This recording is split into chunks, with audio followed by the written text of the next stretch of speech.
নমস্কার বন্ধুরা, কেএল ব্লগে তোমাদেরকে আরেকবার স্বাগত। আজকে আমি একটা অন্যরকম রেসিপি ট্রাই করব।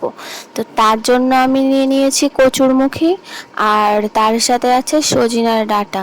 তো কচুরমুখী দিয়ে আমরা সবাই সাধারণত পুঁই শাকের ডাঁটা রান্না করে খাই, কিন্তু আজকে আমার ঘরে কিন্তু পুঁই শাকের ডাঁটা ছিল না, আর একেবারে শুধু কচুরমুখী রান্না করতেও কেমন একটা লাগছিল, আর ঘরে ছিল সজিনার ডাঁটা। তো ওই ডাঁটাটা দিয়েই আজকে আমি নতুন নতুন একটা রেসিপি কিন্তু ট্রাই করলাম।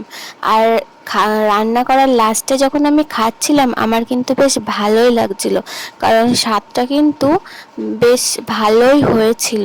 তো তোমরাও কিন্তু চাইলে একবার ট্রাই করতে পারো। তো তার জন্য আমি নিয়ে নিয়েছিলাম পেঁয়াজ, রসুন, আদা, জিরে, এইগুলো দিয়ে কিন্তু আজকে আমি রান্না করব। তো সেইগুলোই কিন্তু আমি নিয়ে নিয়েছি। আর আমি প্রথমে কচুরমুখীটাকে প্লেন তেলের উপরে লবণ দিয়ে ভেজে নিয়েছিলাম।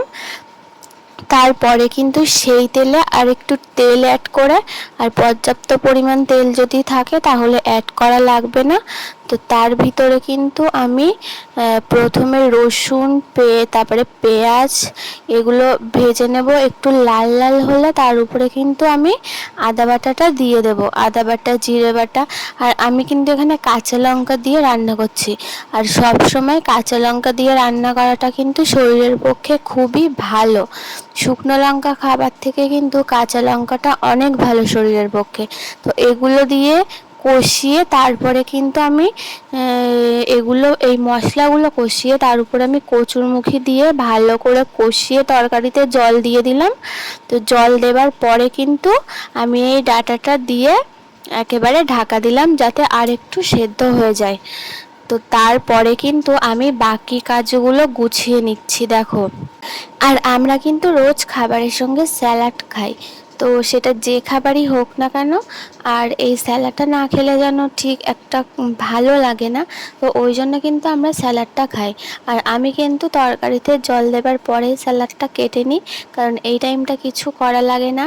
হয় এই টাইমে স্যালাড কেটে নিই, নয়তো আমার থালা, গ্লাস যেগুলোতে আমরা খাবো সেগুলো কিন্তু গুছিয়ে নিই।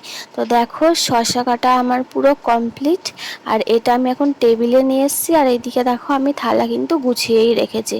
আর ততক্ষণে এইদিকে কিন্তু আমার রান্নাটা হয়ে গিয়েছে। এবার আমি এই তরকারিটা নামাবো, আর তার জন্যই কিন্তু নামানোর ঠিক এক মুহূর্ত আগে কিন্তু আমি এর ভিতরে গরম মশলার গুঁড়োটা অ্যাড করে দিলাম, যাতে কিন্তু এই তরকারিটার স্বাদ আরও অনেক বেড়ে যাবে। তো দেখো বন্ধুরা, গরম গরম তরকারিটা নামিয়েছি, শুধু একবার দেখো তোমরা। তো তারপরে আমরা দুপুরবেলার খাবার দাবার সেরে নিলাম। গ্যাসটা খুব নোংরা হয়ে গিয়েছিল, তো দুপুরবেলাতেই আমি গ্যাসটা কিন্তু মুছে নিয়েছি, দেখো। তো যদিও রাতের রান্না এখনো বাকি, তো কেমন একটা দেখতে লাগছিল রান্নাঘরের দিকে আসলে, তো সেই জন্য কিন্তু আমি খেয়ে দিয়ে একেবারে গ্যাসটা মুছে পরিষ্কার করে নিলাম, দেখো।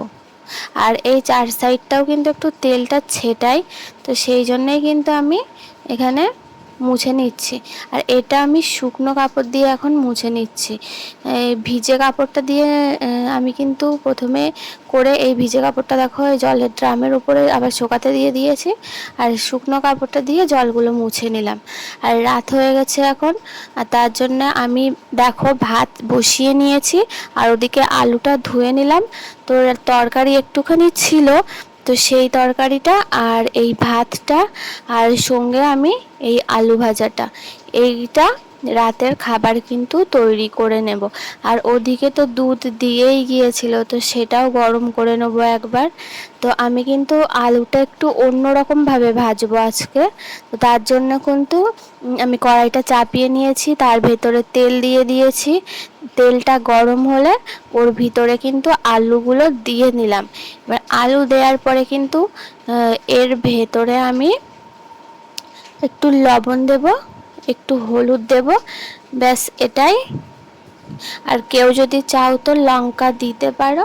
আর আমি কিন্তু দেখো পোস্ত দিয়ে আজকে এখানে 2 চামচ পোস্ত আছে, এই পোস্তটা দিয়ে কিন্তু আজকে আলুটা ভেজে নেব। আর যার জন্য কিন্তু আলু ভাজার টেস্টটা আর একটু অন্যরকম হয়ে যায়। তো শুধু পোস্ত দিয়ে আলু ভাজলে কিন্তু খুব সুন্দর খেতে হয়। তো তোমরাও কিন্তু একবার ট্রাই করে দেখতে পারো, তবেই কিন্তু তোমরা বুঝতে পারবে। তো এখানে কিন্তু আমার আলু ভাজাটা হয়ে গেল, দেখো আমি তুলে নিচ্ছি বাটিতে। দেখো দেখতে যতটা সুন্দর হয় খেতেও কিন্তু সুন্দর হয় এই আলু ভাজাটা। আর তারপরে কিন্তু আমি এই দুধটা গরম করে নেব, আর এটা কিন্তু মোষের দুধ। তো আজকে আমাদের খাবার দাবার এটাই ছিল। তো তোমাদের যদি পছন্দ হয় তোমরা অবশ্যই লাইক, কমেন্ট, শেয়ার আর সাবস্ক্রাইব করে দিও। আর আজকের ভিডিওটা এই অবধি। সবাই ভালো থেকো, সুস্থ থেকো।